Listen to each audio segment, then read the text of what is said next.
Hello friends, welcome to study and fact Odia. तो आज video रे आमे माने जानिबा चाइना सह जड़ित 10 टी मोस्ट अमेजिंग फैक्ट विषय रे। तो चलंतु वीडियोटी को स्टार्ट करिबा।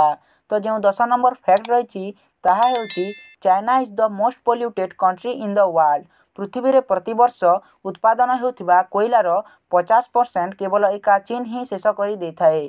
बोध हुए यही कारण अटे कि दुनियार 30% वायु प्रदूषण पई चीन दायी अटे।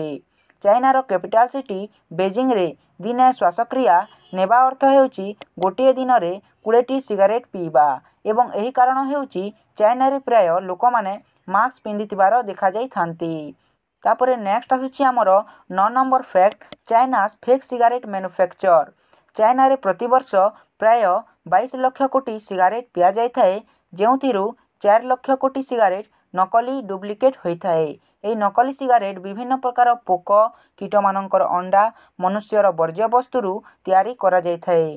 तापरे आसुची हमर 8 number fact Chinese people eat almost any kind of animal. चाइनार लोक माने किछि भी खाई पारंती। एठारे प्रति वर्ष 40 लाख बिलेई खिया जाय थाए। चाइना रे प्रति वर्ष जून मासरे डॉग मीट फेस्टिवल मध्य पालन करा जाय थाए। तापरे आसुची हमर 7 number fact more than 4 crore Chinese people living in caves. आपणଙ୍କୁ कही रखे जे चाइनार 4 कोटी भी अधिक लोक अंडरग्राउंड गुंफा गुड़िकरे बास करिथांती एवं एही लोक संख्या ऑस्ट्रेलियार टोटाल जनसंख्यारु मध्य अधिक। तापरे आसुची हमर 6 number fact Chinese people love to eat cockroach. जेउठी भारतर लोक माने कॉकरोच बा जहाकू असरपा कहा जाय थाए ताकू घृणा करिथांती, तो यार उलटा भाबरे चाइना रे एही कॉकरोच को पालन करा जाय थाए एवं विभिन्न प्रकार डिश प्रस्तुत करा जाय थाए। आमे जेपरी बॉयलर फार्म छेली फार्म करिथाउ सेपरी सेठारे कॉकरोच फार्म देखिबाको मिली थाए एवं एही बिजनेस चाइना रे बहुत द्रुत गति रे वृद्धि पाउची। तापरे हमर नेक्स्ट आसुची 5 number fact the great wall of China can be seen from space. The great wall of China मानव निर्मित सबुठारु आश्चर्यजनक वस्तु मानक मध्यरु गोटिए अटे, जहाकी महाकाश बा स्पेस रु मध्य देखा जाय थाए। यार लंब हेउची 8848 किलोमीटर। एही कांथकू तैयारी करिबा समय रे जेउ श्रमिक माने दुर्बल होई काम करि पारुनथिले किंबा मृत्युवरण करुथिले सेमानंकु एही स्थान रे ही पोती दिया जाउथिला।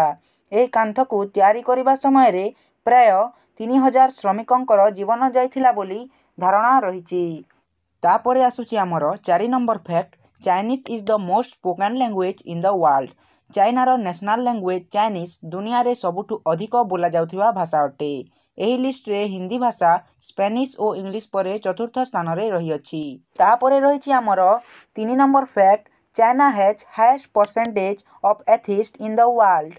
तो चाइना गोटे नास्तिक देश बोली विश्वास करा जाय थाए, काहेकि ना एते जनसंख्या थिबा देशरु केवल 25% लोक ही किछि धर्मर पालन करिथांती एवं बाकी जेउ 75% 75% लोक एथिस्ट अटंती।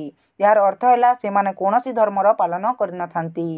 तापरे हमर अछि 2 number fact everything can be fake in China even ordinary foods. तो चाइना नकली डुप्लिकेट जिनिस तैयारी करिबा और सेल करिबा मामला रे समस्तंक ठारु आगरे अछि एवं एही कारणरु पूर्व 1 दशकरु चाइनार आर्थिक विकास अमेरिकारु 7 गुण होई जाइछि। एठारे डुप्लिकेट अंडा, डुप्लिकेट महू, डुप्लिकेट चाउल, चीनी एहीपरि अनेक गुड़िए वस्तु खोलाखोली भावरे किणाबिका होई थाए। तापरे आसुची हमर 1 number fact all popular social networking website ban in China.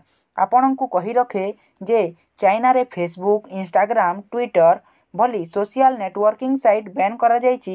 एपरिकी दुनियार सबुठु बड़ वेबसाइट गूगल को मध्य चाइना गवर्नमेंट बैन करि दैछि। चाइना रे बाइडू नामक सर्च इंजिन रो व्यवहार करा जाय थाए। तो फ्रेंड्स आजिर वीडियो रे केवल एतिकी।